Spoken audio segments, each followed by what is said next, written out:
Well met, dear players, one and all, as we move on to Act 5 has one scene. It is long, it is big, it is massively energetic. So I am going to split it into two parts. The first part will require Karen, Noah, Amy, Ellie, Amy, Anya, May, Rachel. Jess, you're in it, but you don't have anything to say. And if anyone is wondering who is going to be playing Amelia, Gaynor is going to play Amelia. I've asked her and she said that she will do it. Going to make for interesting times in our house, following my direction, but we shall see about that one. Hey, who knows? The thing about this scene is that I have got practically the whole cast on stage all the time. So everybody will be involved. It's a kind of a cross between the Keystone Cops, chorus, and so on. So people will be joining in with the speeches. It will be fast, it will be furious. It starts, of course, with Karen and Noah, Angelo and the second merchant. Then enter Antipholus of Syracuse, not Dromio. And you have still got your swords down your trouser legs. All right, so you've still got the funny walk on. So swinging your leg out as you walk. And you have a conversation with Angelo. And, of course, you go along with everything. Then Dromio arrives at the end of your speech carrying a couple of suitcases because, of course, you were off to join a boat and clear off out of it. And then we come into a bit of a cut, some lines are cut here. And it starts with Noah's line. Noah, you actually say, yes, that you did, sir. It's cut from, and forswore it too, that is cut, down to the end of your next speech, Noah, to walk where any honest man resort. That is cut as well. Amy, you have the line, thou art a villain to impeach me thus, and that is all. The next two lines are cut. Noah comes out with, because we're getting up, we're building your danders. Your danders are building up. So I dare and do defy thee for a villain. At which point, people have started to come in, they've started to arrive and gathering around you to witness this argument. So the I dare and do defy thee for a villain is where the fight or potential fight starts. Antipholus, you draw your sword. Noah, you draw your gun. Karen, you faint. All right, so hopefully we'll get a bit of a giggle out of that. Adriana comes out with her line, hold, hurt him not, for God's sake, he is mad. The next two lines are cut. And so we've got this standoff with Antipholus and Dromio with their swords out. Again, remembering, I want you to look very ham-fisted. And the crowd. And Dromio and Antipholus, you hold your swords and you threaten the crowds and you sort of walk towards them. And the crowd backs off. And you stop, they stop, and then the crowd drop and just go as they walk forward and you back up. Then you do that and force them back again. And so it goes, you forward, Antipholus and Dromio, crowd forward, Antipholus and Dromio forward. And then we get into an absolutely crazy chase scene. Antipholus and Dromio, you run. You pick up your suitcases and you run off down right and run behind anything that we can find. Everybody, absolutely everybody chases you. You then run across the stage at the back, or across the acting area at the back. After a 2-second pause, everybody chases you again, and you run in a circle and run off, and again get behind the screen at the back.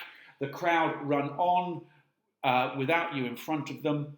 They run off down left. You come on wearing a couple of dresses. Yeah! Dresses. Long, just something that you have thrown over, and a couple of big floppy hats that you have thrown over yourself. And the crowd runs round again and stops. You are sort of centre right. Yeah, centre right, and the crowd is over on the left. Curtis, you are at the back, and you stop and you look at these two girls who are standing there, and you smile and look at them again, and then it dawns on you that that's not actually them. You see, it registers, you blow your whistle, shout at everybody, there they are! And at which point, they run off, you stand there pointing, Curtis, and everybody knocks you down and kind of runs over you. So, and get off onto the side. Curtis, you stand up, dust yourself down, at which point Dromio and Antipholus run on and knock you down again, and they carry on running over onto the other side. You get up relatively quickly, Curtis, dust yourself down, you see the crowd coming, and this time you don't get knocked down, you just work like a traffic cop, blow your whistle, this way, keep coming, and the chase goes on. And eventually, Dromio coming out with his line, and you are downstage, right downstage, right. Run, master, run, for God's sake, take a house. This is some priory, in, or we are spoiled. And in you go. Ahoy there, me hearties, shiver me timbers, and make sure that your futtocks are free of barnacles. Now then, we have just left Antipholus and Dromio running into the abbey, and I've got the crowd grasping around the door, ready to get hold of them. Out of the abbey comes the abbess, Emilia. She starts this conversation with Adriana, and we have the conversation, and Emilia has the lines. Hath he not lost much wealth by wreck of sea? Adriana comes out with, no. Sorry, I'm adding lines here. Buried some dear friend, hath not Elsie's eye? No. Strayed his affection, hath not Elsie's eye strayed his affection in unlawful love? Adriana, you start to say no, but the whole crowd behind you go yes. So you go, no, yes. So we have a little bit of a laugh, a little bit of a titter, my dears, that way. And we carries on. During the next few lines, there's this bit of tension building up because there's this implied criticism from the prioress for you, Adriana, which of course you don't like. So you starts to get a bit uppity. We have a little bit of a cut with Emilia says, aye, but not enough. And then your next three lines are cut, Adriana. So your speech starts with, alone, it was the subject of my theme. Emilia then carries on and she has 2, 4, 6, 7 lines cut in her speech from it seems he sleeps to we're hindered by thy brawls. And then a couple more lines at the bottom. Emilia and Adriana, your speech is neither. He took his place for sanctuary. That's Emilia's speech. To the end of your speech, Adriana, and therefore let me have him home with me. They are both cut. All right? So that it carries on. It's all pretty straightforward. This to-in and fro-in, bish-bosh between you two. I want it carrying on, and I want it quick. I want it faster than a midshipman running up the ratlins being pursued by a horde of rampant Frenchmen. And Adriana comes out with your line, I will not hence and leave my husband here. And it's all very, very straightforward.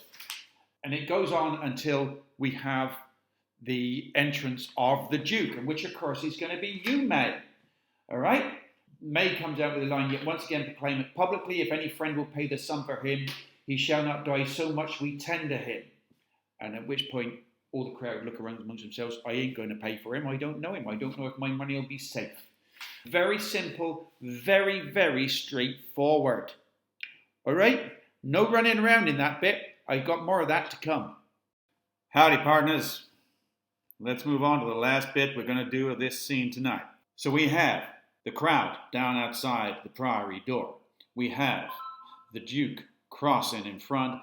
As he crosses, Adriana kneels down to him and solicits his help to get Antipholus out of the priory. It's more complicated than a sack full of dogfish. During the speech, your long speech, Adriana, you start the appeal, and it starts relatively slowly. But as it builds up, I want you to get just a little bit quicker as we go through. And as you do, you start to gesture. You start a few gestures, gesticulations, bring your hands up, you point to the priory, you point to your house, you point to your heart, whatever. And as you do that, as you go on through your speech, The crowd watching start to do the same. So they start to point. They start to point. They start to feel their own hearts. When you point at the priory, they point at the priory, and so on. So they get involved in it. Now, at the end of your speech, third line from the end, you have, nor send him forth that we may bear him hence. Pause. Duke looks really confused.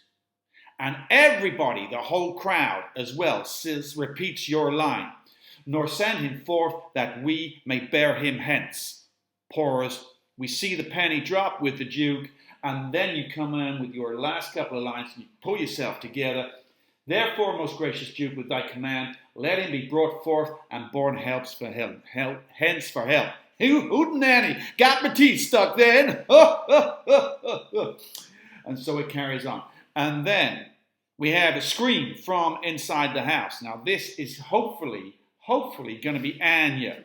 You have a great big scream because the boys, Antipholus and Dromio of Ephesus, are running amok in there. They are doing all kinds of horrible things to Pinch. And then out comes Anya, comes out with her line. She's getting more and more worked up. You top her, Adriana, with Peaceful and Master and so on. And it goes on until we have the entrance of Antipholus and Dromio of Ephesus. And then we move on to the next part of this scene.